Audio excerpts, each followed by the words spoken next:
이강인이 아틀레티코 마드리드 데뷔전에서 결승골을 터뜨리고 벤치로 달려가 얼싸안았습니다.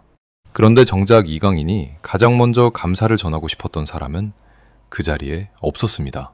경기가 끝난 뒤에야 밝혀진 이야기입니다. 20일 이강인은 스페인 마드리드 메트로폴리타노에서 열린 프리메라리가 개막전 말라가와의 경기에 후반 12분 교체 출전했습니다. 그리고 단 13분 만인 후반 25분 한츠코의 패스를 받아 오른쪽에서 페널티 에어리어 정면까지 드리블한 뒤 왼발로 골문 구석을 갈랐습니다. AT 마드리드는 2대0으로 승리했고 이강인은 이날 경기 최우수 선수로 선정됐습니다.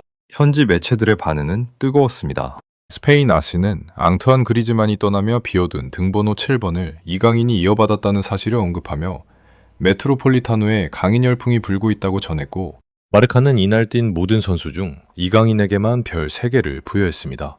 문도 데포르티보 역시 답답했던 경기가 이강인 투입 후 완전히 달라졌다며 그를 그리즈만의 후계자라 불렀습니다. 파리 생제르맹을 떠나 4시즌 만에 라리가로 복귀한 이강인이 첫 경기부터 자신의 존재를 완벽하게 증명한 셈입니다. 그런데 사실 오늘 진짜 하고 싶은 얘기는 따로 있습니다.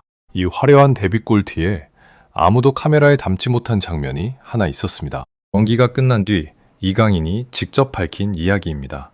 이강인은 득점 직후 벤치로 달려가 우루과이 출신 센터백 호세 마리아 히메네스와 진한 포옹을 나눴는데 그 이유를 묻는 질문에 벤치에 있을 때 그가 내가 들어가서 골을 넣을 거라고 말해줬기 때문이라며 나를 믿어준 그들에게 고맙다고 답했습니다. 여기까지는 팀 안에서 벌어진 훈훈한 장면입니다. 하지만 이강인의 말은 여기서 끝나지 않았습니다. 그는 웃으며 이렇게 덧붙였습니다. 사실 어제 흥민이 형이랑 통화했다. 흥민이 형도 내일 데뷔전에서 너가 일을 낼 것 같다. 지금 몸 상태가 좋으니 자신감 있게 파이널 서드 지역에서 조금 더 적극적으로 플레이하고 욕심을 내라며 자신감을 심어줬다. 너무 감사하다. 이따가 연락할 것이다. 라고 말했습니다. 경기 하루 전날 데뷔전을 앞둔 후배에게 먼저 전화를 걸어 컨디션을 확인하고 구체적인 플레이 방향까지 짚어준 사람 손흥민이었습니다. 그것도 막연한 격려가 아니라 파이널 서드에서 더 적극적으로 욕심을 내라는 구체적인 주문이었다는 점이 눈길을 끕니다. 이 조언을 피지컬 데이터부터 뜯어보면 결코 즉흥적인 말이 아니었다는 게 드러납니다. 이강인의 결승골 장면에서 그는 오른쪽 측면부터 페널티 에어리어 정면까지 약 20m 구간을 단숨에 파고들었습니다. 상대 수비 2명의 압박을 받으면서도 속도를 줄이지 않았고 마지막 슈팅 타이밍에서도 머뭇거림이 없었습니다. 전술적으로 보면 이강인은 원래 처진 플레이메이커 성향이 강한 선수입니다. 그런데 이날은 스스로 마지막 골 결정 구간까지 몸을 들이미며 파이널 서드에서의 적극성을 그대로 실행에 옮겼습니다. 상대 수비 입장에서는 패스로 풀어낼 것이라 예상했던 지점에서 곧바로 슈팅까지 이어졌다는 점이 균열의 핵심이었다는 분석이 나옵니다. 현지 매체들의 평가도 같은 지점을 향합니다. 아스는 대부분이 이강인의 영입을 마케팅 목적으로 봤을 거라면서도 말라가전에서 그가 완벽하게 클래스를 증명했다고 짚었습니다. 이강인 본인 역시 아직 경기 감각이나 리듬이 부족하다고 생각한다면서도 결정적인 순간에는 자신감 있게 파고들었다는 점에서 하루 전날 걸려온 전화 한 통의 무게가 새삼 다시 읽힙니다. 그런데 이 통화가 이뤄진 시점을 들여다보면 이야기는 한층 더 깊어집니다. 이강인의 데뷔전 전날이면 8월 19일 무렵. 정확히 같은 시기 손흥민 본인은 결코 여유로운 상황이 아니었습니다. 손흥민은 월드컵 조별리그 탈락의 아쉬움을 뒤로하고 소속팀에 복귀한 뒤 리그 4경기 연속골을 몰아치며 부활의 신호탄을 쐈지만 곧이어 시작된 리그스컵에서는 정반대의 흐름에 탔습니다.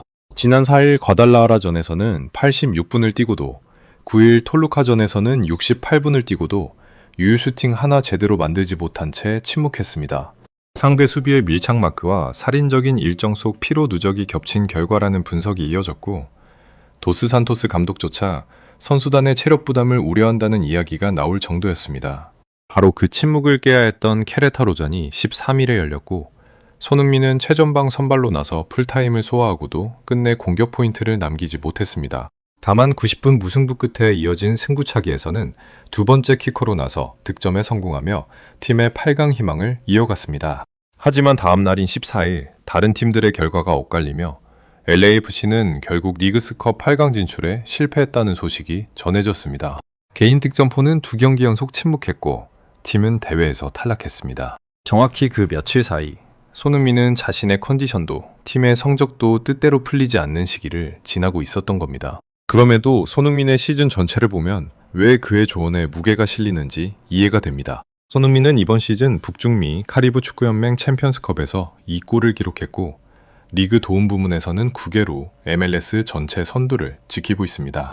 최근 LA 갤럭시 전에서는 양 팀을 통틀어 가장 많은 슈팅 6개를 시도하며 공격의 중심 역할을 놓지 않았습니다. 개인 득점이 잠시 멈춘 시기에도 동료를 살리는 감각만큼은 리그 최고 수준으로 유지되고 있었다는 뜻입니다. 파이널 서드에서 욕심을 내라던 그 조언은 자신이 지금 이 순간에도 실전에서 검증하고 있는 감각을 그대로 후배에게 건넨 것이었습니다. 바로 그 시기에 손흥민은 자신의 침묵이나 팀의 탈락보다 먼저 후배의 데뷔전을 챙겼습니다. 자신의 득점 가문과 팀의 8강 좌절이라는 무게를 짊어진 채로 지구 반대편에서 데뷔전을 앞둔 이강인에게 전화를 걸어 컨디션을 묻고 구체적인 플레이 방향까지 짚어준 겁니다. 이 사실이 알려지자 축구 팬들 사이에서는 이게 바로 캡틴이라는 반응이 쏟아지고 있다는 분석이 이어지고 있습니다.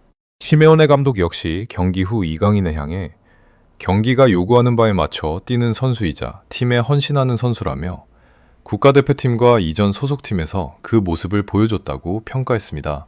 국가대표팀에서, 즉 손흥민이 주장으로 있는 그 팀에서부터 이미 검증된 성실함이라는 뜻입니다. 실제로 대표팀 안에서 손흥민이 후배들을 챙기는 방식은 늘 비슷했다는 이야기가 동료들 사이에서 꾸준히 전해집니다.